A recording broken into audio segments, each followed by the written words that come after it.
ആകാശവാണി.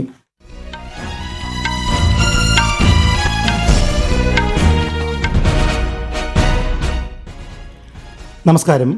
വാർത്തകൾ വായിക്കുന്നത് അനിൽകുമാർ.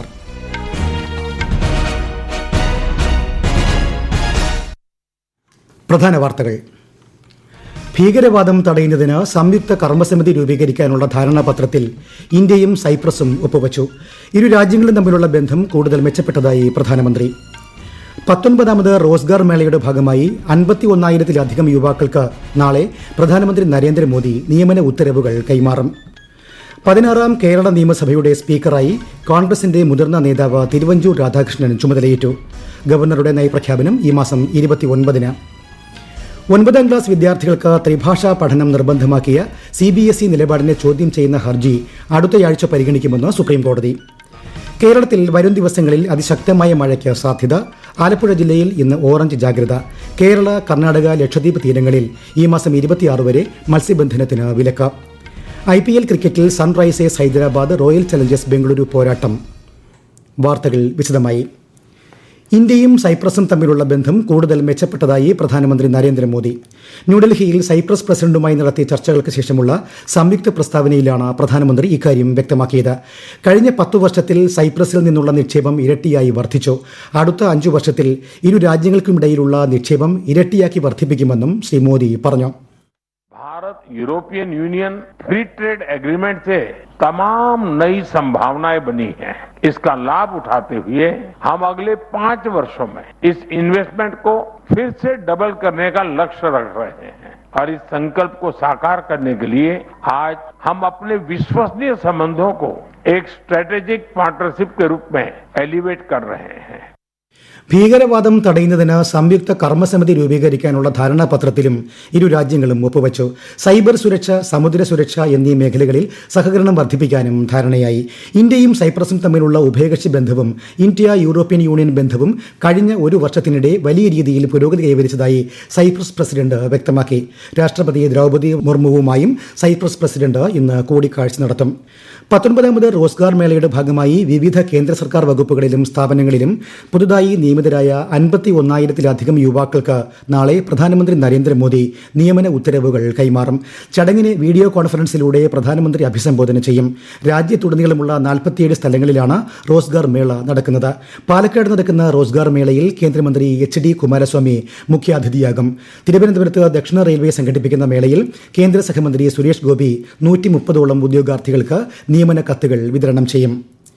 ഒഴിവുവരുന്ന 24 രാജ്യസഭാ സീറ്റുകളിലേക്കുള്ള തെരഞ്ഞെടുപ്പ് ജൂൺ 18-ന് നടക്കും. വോട്ടെണ്ണലും അന്നേ ദിവസം തന്നെ നടക്കുമെന്ന് കേന്ദ്ര തെരഞ്ഞെടുപ്പ് കമ്മീഷൻ അറിയിച്ചു. 10 സംസ്ഥാനങ്ങളിൽ നിന്നുള്ള 24 രാജ്യസഭാ MPമാരുടെ കാലാവധി അടുത്ത മാസം പൂർത്തിയാകുന്ന സാഹചര്യത്തിലാണ് തെരഞ്ഞെടുപ്പ്.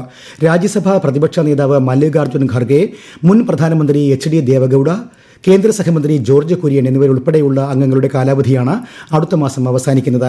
തെരഞ്ഞെടുപ്പ് വിജ്ഞാപനം ജൂൺ 1-ന് പുറപ്പെടുവിക്കും. ജൂൺ 8-നാണ് നാമനിർദ്ദേശ പത്രിക സമർപ്പിക്കാനുള്ള അവസാന തീയതി. 16ാം കേരള നിയമസഭയുടെ സ്പീക്കറായി തിരുവഞ്ചൂർ രാധാകൃഷ്ണനെ തിരഞ്ഞെടുത്തു. UDF സ്ഥാനാർത്ഥിയായ തിരുവഞ്ചൂർ രാധാകൃഷ്ണൻ 101 വോട്ടുകളാണ് നേടിയത്.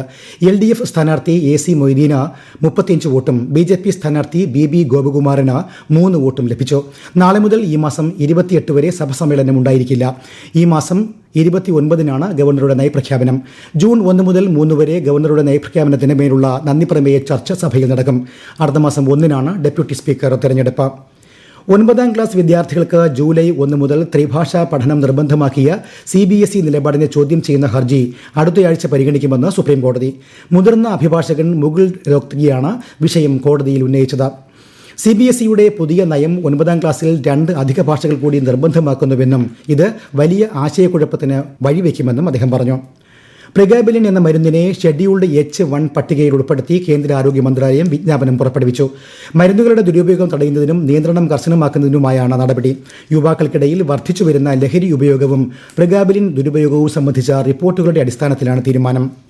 കോങ്കോ, യുഗാണ്ട, ദക്ഷിണ സുഡാൻ എന്നിവിടെ തുടങ്ങിയ ആഫ്രിക്കൻ രാജ്യങ്ങളിൽ എബോളോ രോഗബാധ റിപ്പോർട്ട് ചെയ്യുന്ന പശ്ചാത്തലത്തിൽ മുൻകരുതൽ നടപടികൾ ശക്തമാക്കുന്നതിന്റെ ഭാഗമായി സിയാൽ എയർപോർട്ട് ഹെൽത്ത് ഓർഗനൈസേഷൻ എന്നിവയുടെ നേതൃത്വത്തിൽ കൊച്ചി വിമാനത്താവളത്തിൽ അടിയന്തര യോഗം ചേർന്നു.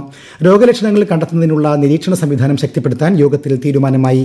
ലോകാരോഗ്യ സംഘടന എബോള വ്യാപനത്തെ ആഗോള ആരോഗ്യ അടിയന്തരാവസ്ഥയായി പ്രഖ്യാപിച്ച സാഹചര്യത്തിൽ രോഗബാധ റിപ്പോർട്ട് ചെയ്ത രാജ്യങ്ങളിൽ നിന്ന് എത്തുന്ന യാത്രക്കാരെ പ്രത്യേക നിരീക്ഷണത്തിന് വിധേയരാക്കും. സംസ്ഥാനത്തെ 4 അന്താരാഷ്ട്ര വിമാനത്താവളങ്ങളിലും 2 തുറമുഖങ്ങളിലും എത്തുന്ന യാത്രക്കാരുടെ പരിശോധനയും ആവശ്യമായവർക്ക് ഐസൊലേഷൻ സൗകര്യത്തോടു കൂടിയ തീവ്ര പരിചരണ സംവിധാനങ്ങളും ക്രമീകരിച്ചിട്ടുണ്ട്. ഈ വാർത്തകൾ ആകാശവാണിയിൽ നിന്ന്.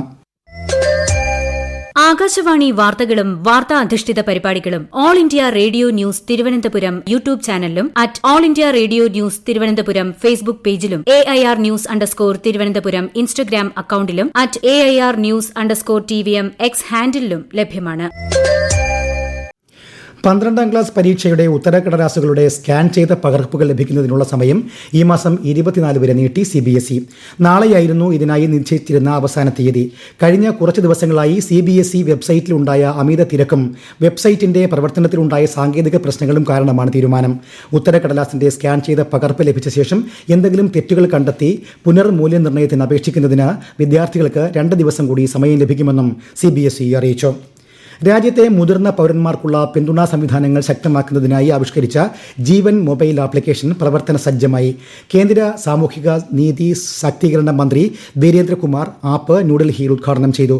സർക്കാർ പദ്ധതികളെയും ക്ഷേമ പരിപാടികളെയും കുറിച്ചുള്ള വിവരങ്ങൾ, അടിയന്തര സഹായം, വൃദ്ധസദനങ്ങളുടെ വിവരങ്ങൾ എന്നിവയുൾപ്പെടെ മുതിർന്ന പൌരന്മാരുടെ ആവശ്യങ്ങളും ആശങ്കകളും പരിഹരിക്കാൻ ലക്ഷ്യമിട്ടുള്ള നിരവധി സവിശേഷതകൾ ജീവൻ മൊബൈൽ ആപ്ലിക്കേഷനിലൂടെ ലഭ്യമാണ്. രാജ്യത്തെ മുഴുവൻ അതിർത്തിയും കൂടുതൽ ശക്തമാക്കുന്നതിനായി സർക്കാർ സ്മാർട്ട് ബോർഡർ പദ്ധതി ആരംഭിക്കുമെന്ന് കേന്ദ്ര ആഭ്യന്തരമന്ത്രി അമിത്ഷാ. ന്യൂഡൽഹിയിൽ BSFന്റെ ഒരു പരിപാടിയെ അഭിസംബോധന ചെയ്യുകയായിരുന്നു അദ്ദേഹം. സ്മാർട്ട് ബോർഡർ ആശയത്തിന് കീഴിൽ അതിർത്തി സുരക്ഷാ സേനയുടെ സുരക്ഷാ സംവിധാനത്തിലേക്ക് എല്ലാത്തരം സാങ്കേതിക വിദ്യകളും സംയോജിപ്പിച്ച് സുരക്ഷാ ചട്ടക്കൂട് വികസിപ്പിക്കുകയാണ് ലക്ഷ്യമെന്നും അദ്ദേഹം പറഞ്ഞു.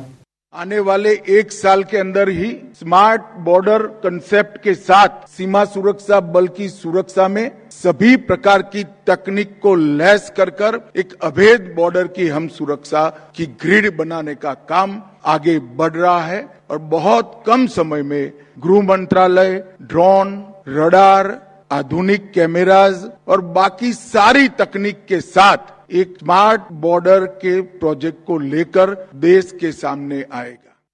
കേരളത്തിൽ വരും ദിവസങ്ങളിലും മഴ തുടരും. അതിശക്തമായ മഴയ്ക്ക് സാധ്യതയുള്ളതിനാൽ ആലപ്പുഴ ജില്ലയിൽ കേന്ദ്ര കാലാവസ്ഥാ വകുപ്പ് ഇന്ന് ഓറഞ്ച് ജാഗ്രത നൽകി. തിരുവനന്തപുരം മുതൽ എറണാകുളം വരെയുള്ള മറ്റു ജില്ലകളിലും കോഴിക്കോടും ഇന്ന് മഞ്ഞ ജാഗ്രതയാണ്.